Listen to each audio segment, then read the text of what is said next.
It's the How Games Make Money podcast. I'm your host, Jeff Grubb from GamesBeat.com. This is the show where I talk to people working in and around games and ask them how this whole business works, how do they make money, what is their job like every single day. New episodes should come out every Monday now. That's the new plan. We're gonna make this one work. I'm also back from vacation, so we missed a couple of weeks. But yeah, it was a good vacation. Thank you for asking. Let's go ahead and get on with this episode in which I talked to Stephanie Tinsley. She joins me to talk about running public relations for a number of video game developers and publishers. Stephanie has her own shop where she provides a much needed connection between the people who make games and the media, as well as consumers. During our conversation, Stephanie and I talk about what it's like to miss E3. She also talks about teaching developers how to avoid making big mistakes, as well as the similarities she sees in herself as a mom and a PR person. First, though, thank you for listening. You can get more from me at GamesBeat.com. Email me about the podcast at jeff.grubb@gmail.com with the subject line, How Games Make Money. Or reach out on Twitter. I'm at Jeff Grubb. The podcast is at HGMM Show. And with that all out of the way, let's go ahead and start the interview with Stephanie Tinsley. Okay, let's get right into it. Joining me now is Stephanie Tinsley. Go ahead and say hi to everybody. Hey, yo. We're going to talk about gaming PR, because that's your whole shtick, right? Are you a PR person? Is that how I should refer to you? I mean, yeah, I guess I have been doing this for 411 years. And at this point, it is like, if I ever wanted to switch careers, I'm screwed. This is all I know how to do. Yeah. This is all I've ever done. Yeah. Ship has left the harbor. It would be madness for either of us to change directions now. You just got to see this through, right? Yeah. And it's never going to be a category on Jeopardy. Like, all of the crazy information I have in my brain, it's never going to be a category on Jeopardy. So like, I'm just, it's me. You can call me a PR person. I don't like publicist though. And I think that's because I spent so much time in Los Angeles. Mm-hmm. And I sort of dallied in entertainment PR, entertainment publicity for about 5 seconds before I was so grossed out that I ran screaming from that industry. But publicist, to me, it just strikes me as it's like has a negative connotation, like, I don't know, like lawyer. It's because you feel like you're trying to actively shape a narrative that is, I guess, potentially toxic, and you're trying to keep that from people. I guess, I don't know. I've never really thought about it much. I don't know. It's just the publicity for a person is, and that the whole industry, really, the whole entertainment industry, the TV, film, sort of music industry it's just filled with gross people. And it's a little bit less structured than, say, working with a really great indie publisher who has a slew of great games coming up, and they just need some help getting attention, and really working with them to sort of not teach them, but work alongside them and help them create their narrative and find their voice, mm-hmm. and get out there effectively so that fans can find out about their great games. That's a much different scenario than, some sort of weird DUI cover up for, a coked out Lindsay Lohan or something like that. Right. I don't know. To me, there's always been a big difference between those two words. And I think I might be the only one that thinks that. But I mean, YOLO. Well, I think that, when people on my side of stuff writing about video games, think about you or someone in your position, I think we're thinking PR person. We're thinking this is someone who is trying to do public relations for a video game. So, let's get into that. I think maybe just kind of, let's give an overview. What is your job like? What is it like being a PR person for video games? It's just fun and games all the time, Jeff. It's just constant awesomeness. Mm-hmm. No, it's really hard. It's at the base of what a good communications person or agency does is it's communication. And if you've ever tried to date anyone ever, or have a relationship with another human being, you know how hard communication can be. Now times that by 4 million, because you're doing it to a variety of audiences with an infinite amount of receivers to the message that you're trying to put out. And that's when concise, clear, consistent communication done well can really be to your benefit, and also just so easy to screw up. And you see it all the time, especially in the games industry, where someone says something they're not supposed to, or posts something that is sort of misconstrued, and it is a very dogpile friendly industry. So the minds in the field are many, and having a good, experienced communications agency is always going to be a good idea, no matter if you're big AAA studio or an indie just trying to find your feet. Yeah, I mean, when you say it's hard, like immediately my mind goes to like, yeah, because you're dealing with developers, you're dealing with the people making the games, and I'm sure this is that ranges in size in terms of teams. Like the teams could be a few people, it could be 50 people, and you might be getting a lot of different signals from those people. Then on the other side, you have to deal with media, and that's got to be like herding cats. So it's just difficult in every direction, right? Like herding wet cats. It's well, we're in a very good position at where I work, where I'm from, in that we work with really great people, big and small, and we've been doing this. Like I said, I've been doing this for 411 years, but we have the opportunity to kind of pick and choose the projects that we work on. And we're very small by design. We're 3 people with a contractor here or there if we have a busy time coming up. But I've been doing this for 15 plus years, and I've kept the agency, I'm using my air quotes. You can't see me, I'm using my air quotes. The agency small for a reason. I'm hands-on with everything we do, top to bottom, from business strategy consulting all the way down to, coverage reports, like who said what about your game today. And that's by design. I've worked with bigger agencies. I've worked on bigger projects, and I've worked for big AAA public facing companies, and the regimented mentality and the sort of cog in the machine which wasn't appealing to me. And when I mean like big AAA companies, like I was on a team of 150 with Microsoft Game Studios 1.5 million years ago, launching the Xbox 360. I don't know if you've heard of it. It was a game console that did really well back in the day. But we're kind of in a position at Tinsley, like we're in a position that I consider us more of a bridge between our clients and the projects that we work on and the press, and vice versa. It's not always an open bridge necessarily, because you do have to have any element of communication at the corporate level will be strategic, well thought out, planned, and all with the intention of telling the world about the good things that your clients are doing. I mean, at the base of what we want to do is get information out there.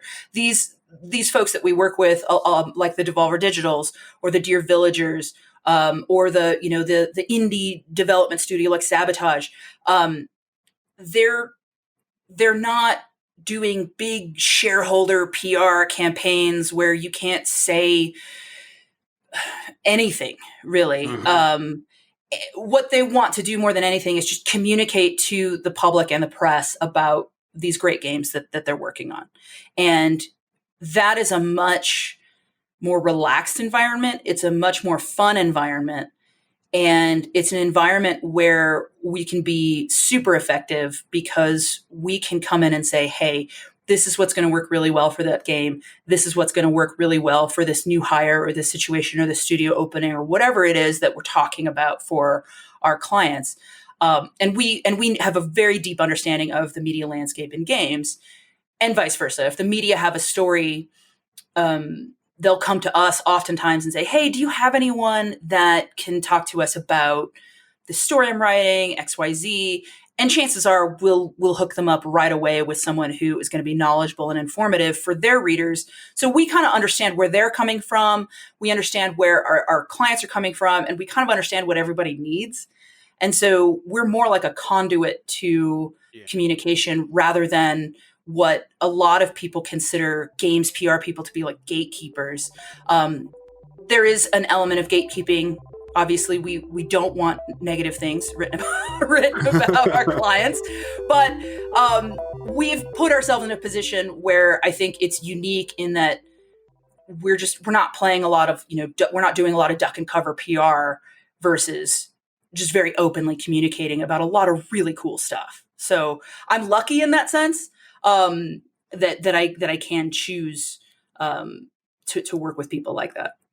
Right. Yeah. I mean, I ideally, this is a situation where you are, you're working with a company that's trying to sell a product to an audience that wants those kinds of products. So it's like you could see how everything could be really hunky dory if everything works out exactly how you hope.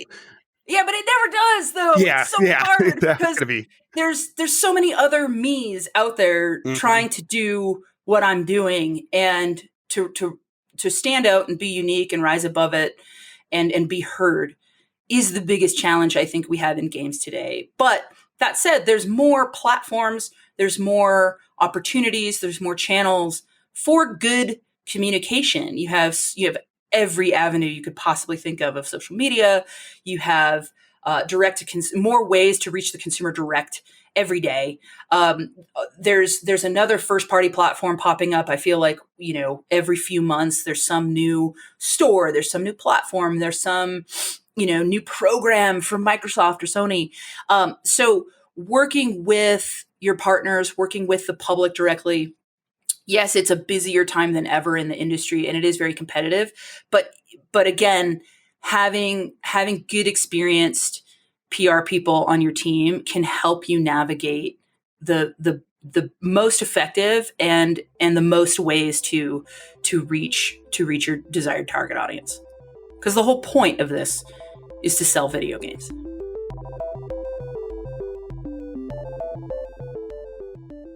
So I think when you are trying to sell video games, I think from my perspective, it's very easy to think that your job involves warning developers about all of the horror stories and how everything can go wrong. But that's probably like a pretty small part of it, right? Infinite things can go wrong in the course of a PR campaign, Jeff. Infinite. So I've always been a fan of the motto, prepare for the worst and hope for the best. Yeah. And I think that, again, going back to having a really good PR partner on your team, my job, a lot of my job and daily consulting consists of sitting down with our clients and looking at the variety of projects that we're working on with them. Maybe it's just one project, maybe it's just one game, but oftentimes we represent whole ass publishers who have a ton of stuff going on, whether or not it's a bunch of games that are coming out or a more sort of business focused communications plan or rollout. Say they're opening a couple new studios and they're hiring a couple new director or C-levels, and they want to tell the world about that. There's a variety of reasons why you want to communicate about every single good thing that your company does, strategically, of course. But a lot of it is looking at the landscape of the industry and where you are that day, where you're going to be 3 months from now, 9 months from now, a year and a half from now, looking out to the very long picture of 5 years from now. Like, are we rolling out this PR campaign and communication strategy with acquisition in mind? Are we rolling out this campaign for additional VC funding? Is this just a series of game launches?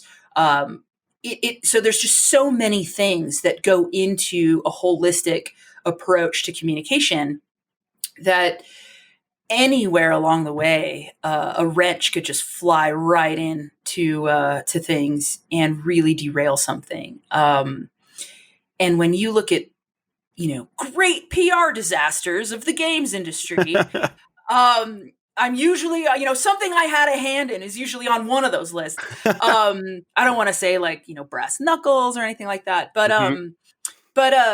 it really just, anything could go wrong. There's just so many touch points and so many communication touch points that, and we do live in a cancel culture. We live in a culture of an online world that's just never going to be 100% satisfied with what you do. No matter what you do, Right. someone is going to find a problem with it. So another one of the things that I like to say is, perfect is the enemy of good.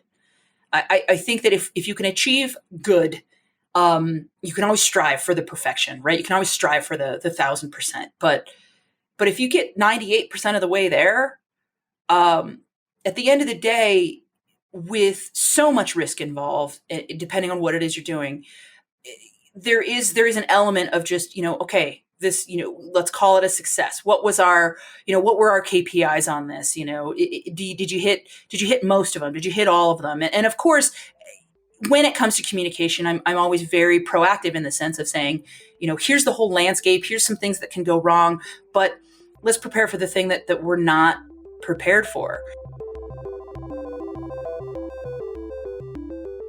And coming up with just a horror host of a million different things that can go wrong is actually kind of the fun part of my job, because and as soon as I'm telling you this, I'm starting to think of like every E3 I've ever gone to, because you spend weeks and months. It's the most intense time of the year, and you spend weeks and months just preparing for this show. And for us, it's less E3 and almost more GDC. That's the harder show for us, for a variety of reasons I won't get into. But E3 does have that element of just like pressure and competition and just buzz and noise and exhaustion. I hate it. And getting there, and you've spent weeks and months preparing for all these things that you're going to do, and looking at contingency plans and what could go right, what could go wrong, what do we do if this thing leaks? And it's always Walmart Canada, always, always. And then you get there and you're so wound up. And if you can just make it to Thursday at 5 p.m. without, anything going wrong, it's just like, and then you need, 14 days to sort of come down from that. But that's sort of the fun part of my job, is sort of getting to that Thursday at 5 o'clock at E3. And you've have in the back of your mind all of these things you've prepared for that just never happened. And it's some people might be listening going, well, that's just a waste of time and energy. But if you have those things happen once or twice enough times, that being overly prepared is absolutely the best course of action. I would rather turn myself into knots going into the Sunday before E3, preparing for every single little dumb thing that could derail something and have it not happen, than not be prepared at all and come up shorthanded when shit hits the fan. It's always going to be putting out fires, right? Like there's always going to be something that's going to need your attention. It does seem like usually it probably is like, are we hitting our KPIs? Like, are we getting to these, performance metrics and what's going wrong there? And not necessarily like, not so like accusations of racism or crimes and stuff like that. Right. But that stuff has happened, right? That's and part of it. No, but that's part of it. That's super part of it. Yeah. No, it's like, do you have to like scare developers about like with your experiences and say, this is actually why all of this stuff is really important? Weekly. Like, I'm not kidding. Like we represent enough games and enough teams from all around the world and then you have to understand the differences in how cultures view racism, and what is racist to them may not be racist to you. I couldn't begin to tell you the cultural attitudes in Japan when it comes to racism about China and vice versa, or how Russians generally view Muslims or Black people. Like, I have no idea. But when it comes to the U.S., which is in the Western market, the biggest market for games, unless you count the EU as a combined territory, there are a lot of, and then you have very young, I don't want to say inexperienced, but young people who have not experienced the world, and they're maybe not very worldly, maybe never left their hometown, and they're making a great game, right? and they live in, Schlaknachnia or some, made up Eastern European country. They know what they know from their life experience, all 23 years of it, right? They may not understand the nuance of I don't know, some derogatory word that is slang for them, but it's like super offensive to Australians, or coming to the United States and like just not meaning to, but either inadvertently or accidentally saying something that is just taken very wrong here.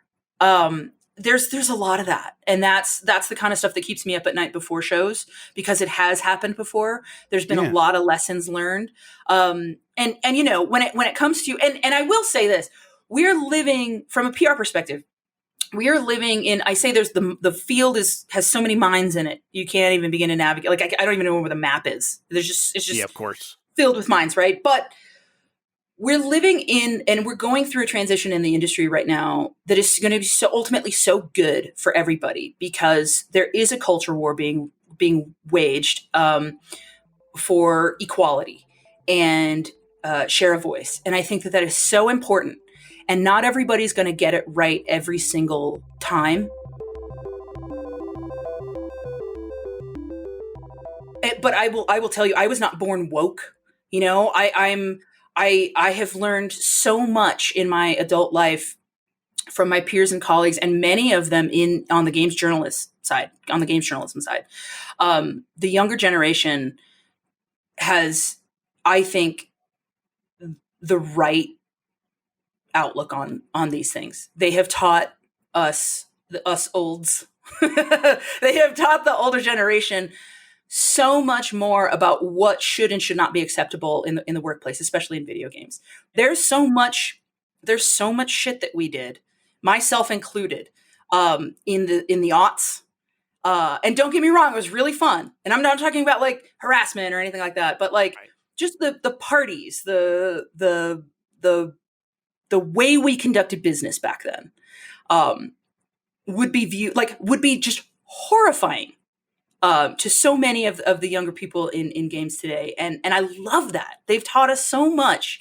And like I said, I've learned so much. And sometimes those lessons in both communication and sort of presenting game content, it's all effectively been for the better. It's all been very positive. So if I can take those lessons and make sure that no one ever makes those mistakes again, and not just say, hey, don't do that, but also explain the broader context and the reasons why, not just like, oh, well, you'll get bad press on Polygon if you do this, but really inform them and really educate them, then that's an invaluable part of my job, because it doesn't just help them not have a PR misstep. Ultimately, it makes everyone a better person for the length of their career in games. Yeah, and it's a pressure that we are that you're right, that a lot of young people are putting on us, and it's not even necessarily like they're giving like instructions on the way that you have to be if you want to exist in their world. It's not like no, that. But I wish they would. I wish they would do that. It would God, please send me a memo or something. But it's like, no, they're just putting pressure to sort of to enact change, and really just to force people to think critically about things that we've just accepted for a long time. And Totally. And this is something like, as a journalist, like I've felt this pressure. I felt like, yeah, why wasn't I considering like racial portrayals in games before this? And I did exactly what you were talking about, where Techland at E3 was showing off Dying Light 2. And their first game, Dying Light, had like a really multiracial cast. There was a lot of different characters because they were having like the Olympics or whatever in their game, and then everything went wrong. But then the next game, when they were showing it, it was like about a white guy in Europe, and it was very, very, very white compared to the first game. And they said it was like going to be about the European experience. And I took that to mean like they were saying it meant that it was going to be about the white European experience. And I asked them about that and wrote about that. And I could tell that it was like they were like not expecting it at all. And part of me feels bad about doing something like that, because it's like, I know that wasn't their intent. I know that they made a game already that was multiracial and diverse. So I know that they're capable of it. And now this is the story they want to tell, but I still want to be, I don't want to just accept that. I want to ask them about that. But and in the end, they came back to me and they were like very much like, hey, this is our thinking process, and it's not exactly how you portrayed it or how we portrayed it during the demo. So, but we got further into the conversation. We were able to explore more of what the game was about because I was asking that. And the reasons I'm asking that is because I feel the pressure to discuss this stuff now. So it is something, of course, that you're going to have to keep in mind. Oh, 100%. It's a huge part of my job right now. And when you just go back to the Techland thing, when you're making games on a global level, if you're not thinking about those things, and they're not included in your game or your messaging, you better have a really good reason why, because you can't just say it's a European experience. And I don't know the particulars of this, but there have been games that have come out recently that have been like, oh, well, this is about this country's experience in this time period, and that's why there's no, that's why there's no Muslims in it or no Black people. And I'm like, oh, did those people not exist in 1500 or like 1000, when whatever? They absolutely did. 100% did. Lots of historical examples of that. Yep. Oh, exactly. So when you have a game that you're talking about to the world, like if you were just launching that game in Poland, I don't know the demographics of Poland. I'm going to assume that it's 94% white, probably. Yeah, I looked it up because of that story. Actually, it was 97% white. Yeah. Right. So like if you're only selling that game in Poland, good for you. Like you've made the Polish experience. But you're talking about this game to the world. You're talking about this game in the United States. You're talking about this game in, France, Germany, Italy, where you have an enormous amount of diversity, and white people aren't the only people that play games. So if part of it might be, and I don't know anything about the story, but like part of it might just come down to messaging. Like you can't say something is the European experience without really defining that. But to use this as like a more of a hypothetical, because I have no idea what the details are for this, but Sure. But again, going back to thinking outside yourself and understanding that your game will be sold on a global level. If you can start there, it's going to really help your thinking.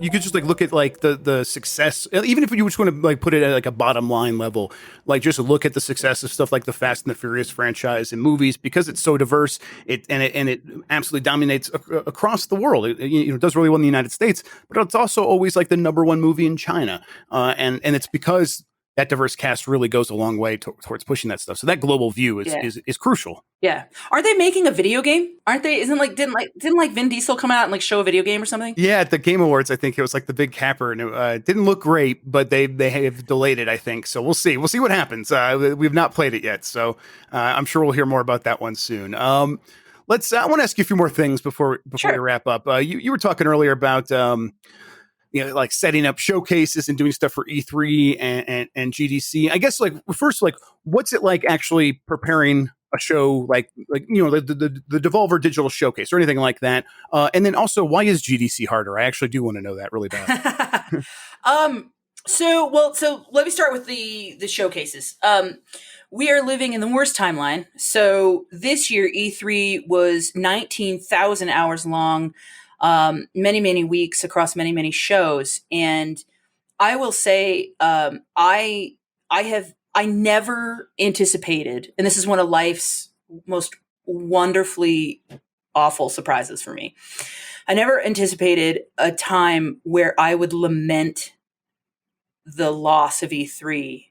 And that happened to me this year, right around the end of May, when we were preparing for every single one of our games across almost every single one of our clients to be showcased at one of the 11 or so showcases that were happening. Some were spanning multiple weeks, like the GameSpot thing, I think is just wrapping up tomorrow, their play for all. And then, and the IGN thing was like all of June. You had just a variety of different shows and showcases. And normally for E3, we have, I don't recommend smaller publishers go to E3 unless you're getting first party support and you're in the Sony booth, Microsoft booth, or you're Devolver and you're offering beer and barbecue, which was my idea, by the way. I will say that. Great idea. Many moons ago, when we were showcasing the very first Shadow Warrior from not the very first, the reboot in 2012. And then we were secretly showing Hotline Miami 2. We had 2 trailers in a parking lot at the show. Because the FIG was not available for us. We showed Serious Sam 3 the year before in the bar area before they redid it, in that upstairs bar. We just sort of took over that bar, and I got, dozen or so press to make that half a mile trek to see Serious Sam 3, which was astounding to me that anyone was going to leave the show floor to walk down to the FIG in the middle of the day and get a demo and then walk all the way back. So the next year they put the trailers up, and I said, guys, we have to offer something above and beyond if we're going to get people to leave the convention floor and press to leave the convention floor in their busy schedule and come across the street. Especially because we weren't telling people in advance that it was Hotline Miami 2. We dropped that sort of the day before the show. We had filled up the schedule for Shadow Warrior, but weren't telling people on purpose about Hotline Miami 2. I can't remember the strategy behind it, but I'm sure there was a really good reason. And I said, you know what? What if we had what if we offered lunch? What if we had lunch for everybody? And we said, hey, come outside, get some lunch, sit down, have some, watch some games in these trailers, and then for an hour, and then go back to the show floor. That turned into Mike Wilson, the master of connections and contacts, getting someone to come do like a big live barbecue. And then we bought a bunch of coolers, and every morning before E3, I was going and buying out the beer section of the Vons, the closest Vons or grocery store down the street, and filling my SUV with ice and beer and dropping it off at 6 o'clock in the morning.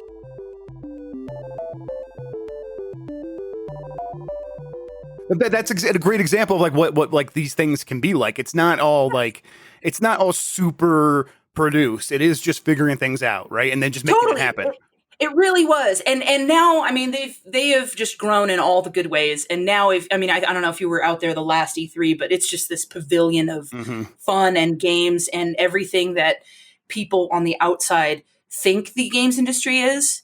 Right. When I say it's all fun and games, like that's actually what the Devolver Lot is at E3. It's really cool. It's really well done. There's a separate area for press, so it's nice, quiet, big air conditioned trailers. Someone will bring you food. Someone will bring you a soda or a water or a beer, or depending on what time of day it is, a shot of tequila, which I may or may not be involved in. So it really is a great idea and a really great example of, just like to what you said, how it can be. There is a lot of serious business that goes on the lot, especially on the PR side. It's almost all business, but at the same time, it's surrounded by such a lighthearted atmosphere. There's live streaming. There's like games of cornhole going on. Like I think that there was like rollerblade races one year. I don't know. It's all nuts. But usually for E3, aside from Devolver, we have like 2, maybe 3 folks that will go to the show, and of their 2 games that sort of are in the right place in their marketing cycle or communication cycle, will push those to all of the live shows. And of the live shows, there's 3 maybe. It used to be a lot more, but now there's like maybe 3, and that's a lot of work when you've got 4 to 6 games across these live shows. That in itself is a time-consuming, never-ending labyrinth of emails with the show producers at Twitch and IGN and GameSpot, and those teams are always so great,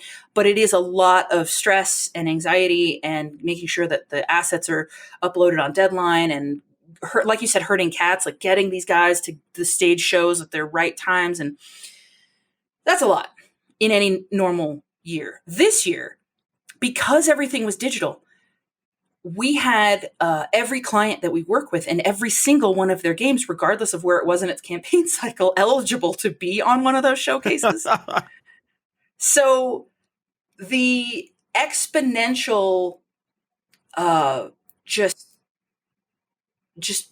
planning for that. I mean, it's so like, I feel like I have like the dumbest form of like PR PTSD from it. Yeah. And now we're getting ready to do it again for Gamescom, because couple of websites have reached out about doing a live showcase, and I don't want to say which ones they are because I don't know if they've publicly announced them yet. Right, but that, like you were like saying, like some of the stuff's wrapping up, but like Jeff Keighley's Summer of Games was always meant to go this entire time all the way through Gamescom, so it's like we're still in it. So I was going to ask about that. So yeah, like it's not ending.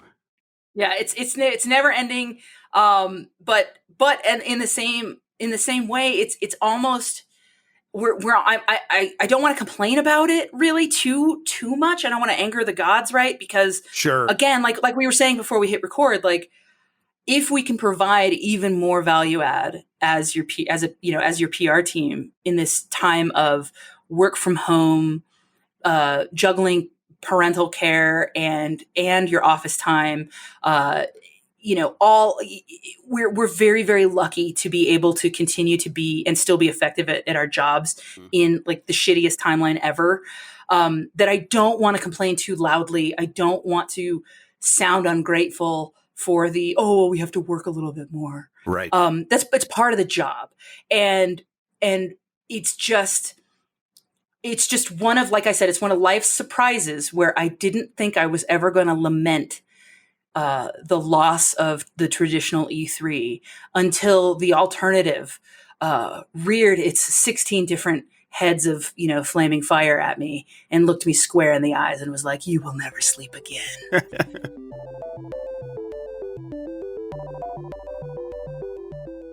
Just tell me real quick, like, why is GDC harder? Is it just because that was the situation where all of the developers are involved in that? So yes, it's a question of volume for us. Again, this doesn't apply to I think probably every PR agency out there, right? But for us, again, we take a top to bottom approach and a very hands-on approach with every single client that we have on board. And a really good example of that is we started working with the Motion Twin folks.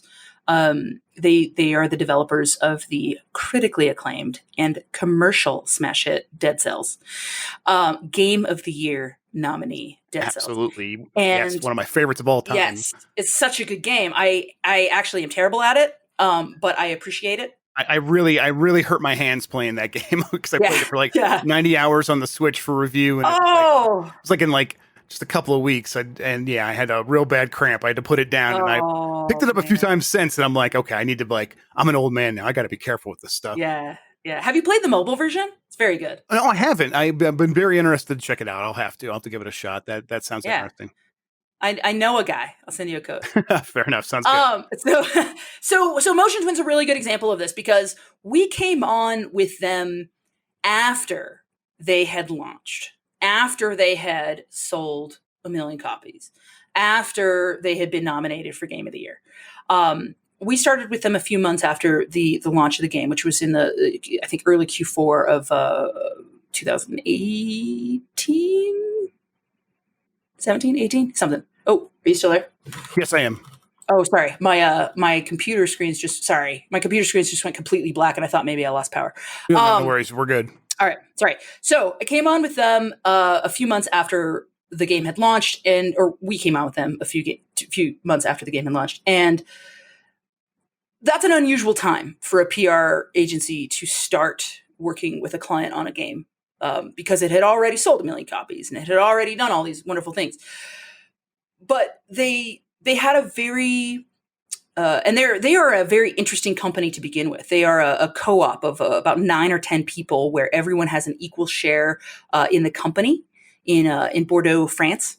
So it is very interesting structure for businesses. There's no hierarchy. There's no boss. No one is the boss of anyone else there. And that in itself was an interesting story. But they had a very clear idea of sort of how they wanted their post-launch to go. And that was they wanted to keep the game's name in the news as they continued to iterate on this formula. And it's a roguelite. So the the gameplay can be ever evolving. And this is not a games as a service in the traditional sense where you think of like Fortnite as a games as a service, but rather this is a one-time purchase. That and in the normal course of a game life cycle, you buy your boxed copy thing, you get 1 or 2 updates, and then the thanks, and here's our then we're going to announce our sequel, right, to our franchise. Dead Cells is a game that just recently had its 19th update. They have continued to iterate on the gameplay. They have a very close relationship with their fans. They had some really interesting internal things going on, where they knew they had a good solid 6 months or 8 months of stories to tell and news to be had. And they wanted to bring us on in a capacity that could help them achieve a very long tail of sales on the game. So the Switch version coming out, the iOS versions coming out, the Evil Empire breaking off from Motion Twin, forming its own company, taking over development. There was just all kinds of things going on for just this one game. And so GDC is sort of the platform for someone like the folks from Motion Twin to come engage with potential business partners, engage with the press that are at the show, and GDC, the world's press just descends upon San Francisco every year. So that's just ripe with opportunity to tell really great stories about business, tell really great stories about the formation of a studio.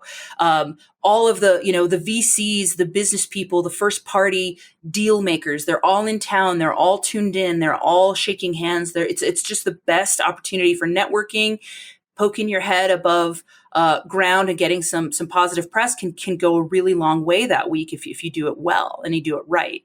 So for us, it's the pressure's on a little bit more because you may not be pimping games at the show, and I don't recommend pimping games at GDC. It's a more of a business facing show. There are a lot of game demos that happen at GDC. We've had success throughout the years doing so, but I always like to tie it to something that is more relevant to the conference and the purpose of the conference. So for us, we have more people on the ground. We have more stories to tell, and it's our one time of year to really get that really important face time with either a prestigious business writer coming in from Germany or somebody. Right. So there's just a different element of pressure, and it's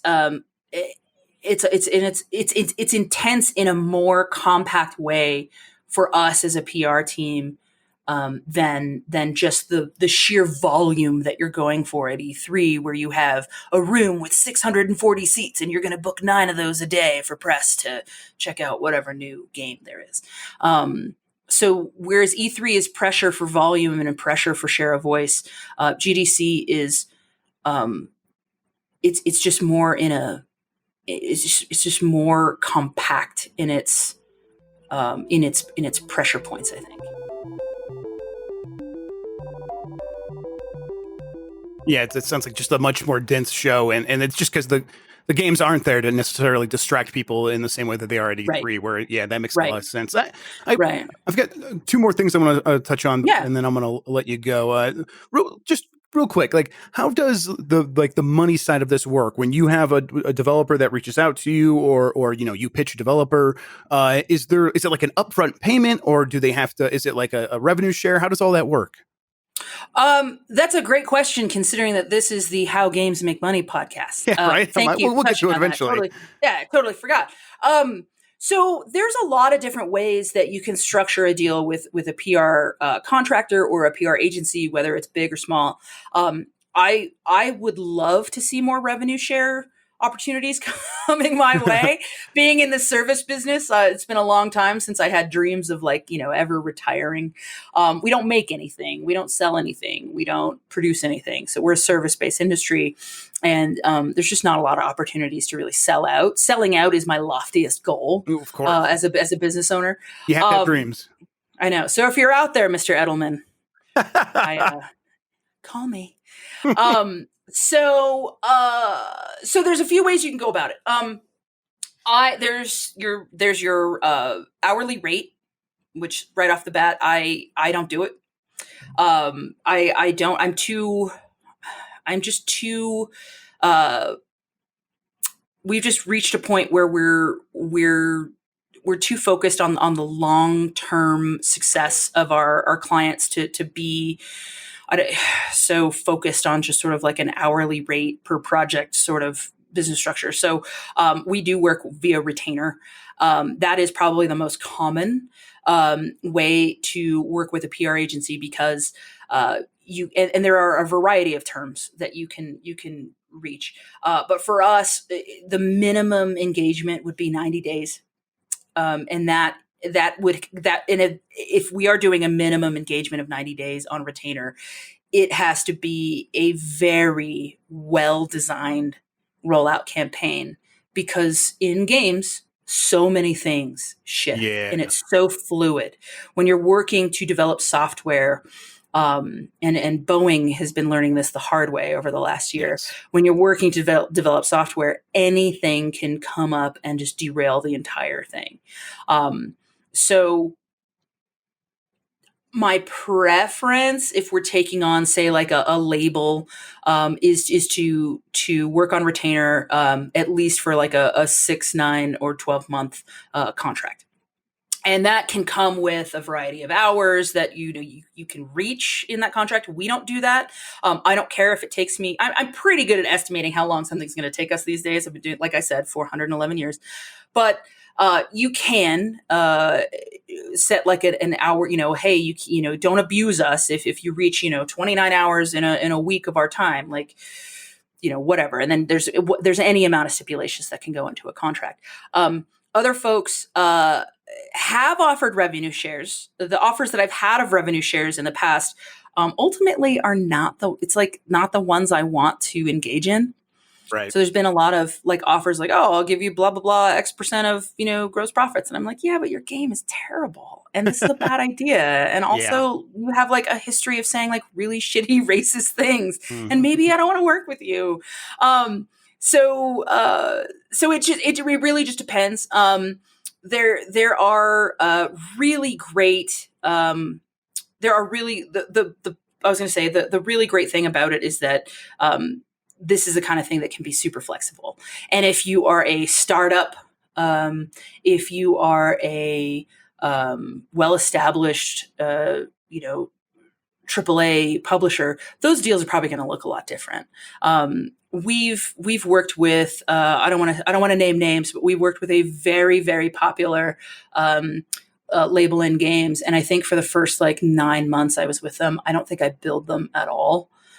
We were just working on one game for them, and a lot of them were working on the label as a second job, mm-hmm. and trying to make the thing fly. And I was like, yeah, you'll owe me this money eventually, but it really wasn't a terribly large amount of money considering what the rest of sort of a AAA game rate would go for. But it was, I had a lot of faith in the team. I had a lot of faith in the product. And so I just sort of, and this wasn't even an agreement. I just sort of like, just didn't really follow up on a lot of the invoices. And then is it just like building relationships, and then eventually like those relationships are going to pay off in the long term? Is that the idea? Yeah. I mean, I think I put a lot of faith in them early on, and right. and as a result, we've had a very long standing, wonderful, beautiful, romantic relationship together. But I wouldn't recommend that to any other PR person out there. I don't recommend doing anything for free ever. This is the business of games. It is not the charity of games, unless you are running a charity, in which case you're awesome. And, and you make me feel bad about myself. And you make me feel, all you nonprofits out there make me feel bad. But no, it's, and like you said about relationships, I mean, I just don't think that there's anything quite as valuable in this industry as the relationships that I have made over the years. I mean, some of my closest friends are people that I met while at work, and some of my longest friends are people that I've met while at work. And it's a really, really great industry to be in. PR, like I said, it's not all fun and games. It is so high pressure. at the end of the day, a lot of times you kind of got to step back and say, okay, it's a video game. I know, and that does represent people's livelihoods, but like, Right. no one's dead. You know, if I have a bad day at work, like no one's dead. You know what I mean? Yes. Like, Oh no, exactly. you know, I've as someone who's I've done more like scoops. I guess I'll call them. I'll just say scoops recently. I've done I've been leaking stuff. I guess is how people would actually ooh, phrase it. And you got to come like it's a conversation I've had to have with myself where it's like how important is it to get this information out when at the end of the day we're just talking about video games, and like the way I get information, there's the potential for sources to get in trouble and stuff like that. So it's like totally. none of that, none of this is worth ruining anyone's livelihood or even upsetting a media plan. And that's something that's changed recently in my thinking, where it's just like people are going to find out about this stuff eventually. If they're not, if something goes wrong, maybe I'll talk about it then. But it's just it's just commercials for video games a lot of times, and I don't need to like stress out about like speaking truth to power when I'm just actually like giving a commercial out early or something like that. So it's right. Totally. It really frames my thinking too. So I get what you mean. Absolutely. Yeah, but there are times, like especially for you guys at VentureBeat and GamesBeat, there are times because you cover a little bit of the business side of things, and if someone's behaving badly, right, that's complete. Yes, that's a little human. That's a human story, and that's totally. And that's completely different. Yeah, it's like, and that's where like, that's you draw the line to say like when it's a human acting on another human in any way, that's something where it is that there are stakes there. That is up there. If it's just people wanting to know about something early, I'm going to be okay just kind of keeping that to myself in many circumstances.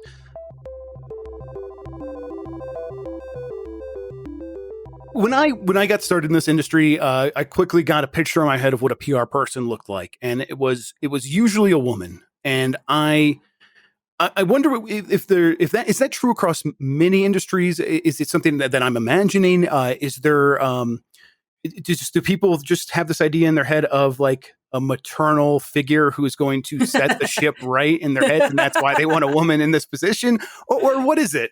I don't know, but you're totally right. It is, it's not all women. I mean, I think it's like 60-40 or something. Yeah. So there's this, oh my God, this is like this is so cringy, but there's this like thing called the PRSA. It's the PR Society of America. It exists. I'm not in it. The only reason, why? Like, yeah, no. Anyway, the only reason, it's like a bunch of, I don't know, it's like a bunch of accountants getting together. I don't know. Well, accountants, I can understand sharing information among accountants. I'm not going to share information with like my colleagues. Absolutely not. I've worked really hard to like figure out what really works and works well in my business. I'm not going to share that. I'm not going to give that away for free. And anyone's giving it away for free, knock it off. There's this like society or whatever. And the only reason I know it exists is because in college, I was a communications major and I had an emphasis in public relations because it had no math involved in the course curriculum. That is the God honest truth. And I was in the PRSSA, which is the Student Society of America. And I think I was like joining it for like extra credit or something, or for like, so I could like graduate with honors or like whatever. But I think it's like they would have the figures on that. Based on their sort of data and tracking of like the PR industry of America or like whatever they do. I don't know. But I think it's still pretty split, but it is a majority of the people are women. And and the maternal thing, I've never really thought about that, but like you super just like inadvertently exposed something about me that I haven't ever sort of like weaponized in my personal brand marketing. And that is like, I am very maternal to all of my clients. And I don't mean that in like a motherly sense necessarily. Like I'm not going to like nag you and tell you to clean your room. But is it like a mama bear thing? You're going to protect your cubs? Yeah, is that what it is? Totally. But there's that too. But then like also like I want to make sure that like I work, like I said, it goes back to being able to work with really great teams and really great people and be selective about who we work with. Yeah. So like I legitimately like care about these people and I want them to succeed, and I I just feel like it's a personality trait that I'll put myself out there a little bit more to make sure that like everything's taken care of. And that's like, even when we're like on a press tour, that's when like the interpersonal side of me comes out, where I'm just like, oh, let me make sure you have a water. And like when like we do E3, like especially like the Devolver devs and like our super indie devs that are like punk rock skaters coming from, you know, Sweden to like show their game. Well, you guys please like, take care of yourself. Get some totally. I'm like, you guys have to go to bed now, and like you guys have to like, here's some water. Like, please drink a lot of water. Here's some hand sanitizer. Wash your hands every 5 minutes. Don't touch anybody. Like, you know, and especially with the women developers that come out, like I'm always like, okay, here's some tips on you know, how to go to this party and, you know, be safe. There are documents we send out before, and this is like the shitty dark part of this story, is there's a document that we send out ahead of every physical event that we go to, in the event that there is, because we are Americans, you know, in the event that there is a shooting at a trade show, what is our plan of, what is our plan? Where do I go? What do I do? What do I do if I'm in South Hall and a guy comes in with an AR-15? We go so far as to design overlays of the show floor as it is for E3 over the actual blueprint of the convention center, so that it shows exactly where every exit is and where those exits go. And we draw a map just so you have it in your head. Even if you look at it for 30 seconds, just so you have it in your head. This is your exit route. These are, according to, I forget what government website it was. According to blah, blah, blah.gov, this is what you do if you're faced with an active shooter. One of the clients read this, and in that I was like, okay, we have PlayStation games, PlayStation controller, throw it at his head, you know, or her head, or the shooter's head. Like that's part, you know, there's a very specific thing I'm pulling out of that. But one of my clients was like, I'm not fighting off a guy with an AR-15 with a PlayStation controller. But then the New Zealand shooting happened, and that guy started throwing books at the shooter, and the shooter ran away from him because the guy was attacking him and throwing books. I'm telling you, there is a truth to aggression, and that is now part of our sort of like how to defend yourself. And that is all part of it. Like, I do think that is sort of like a maternal thing, because in the course of my entire career, I've never had another team I've worked with, a company I've worked with, even think about something like that, like that it's even a possibility. And it wasn't until we brought it up and started sending this document out ahead of all of our shows that people were like, oh yeah, we really got to think about that. Hey, good looking out, Tinsley. Yeah. Thanks a lot. So yeah, it is a little bit of a sort of like, these are people that I'm not only like trying to take care of them like with their games and their brand, but like maybe there's an element of like maternalness there. I don't know. I'm going to be thinking about that for the rest of the day now, Jeff. Thanks. Hey, you're welcome. Yeah, deal with that.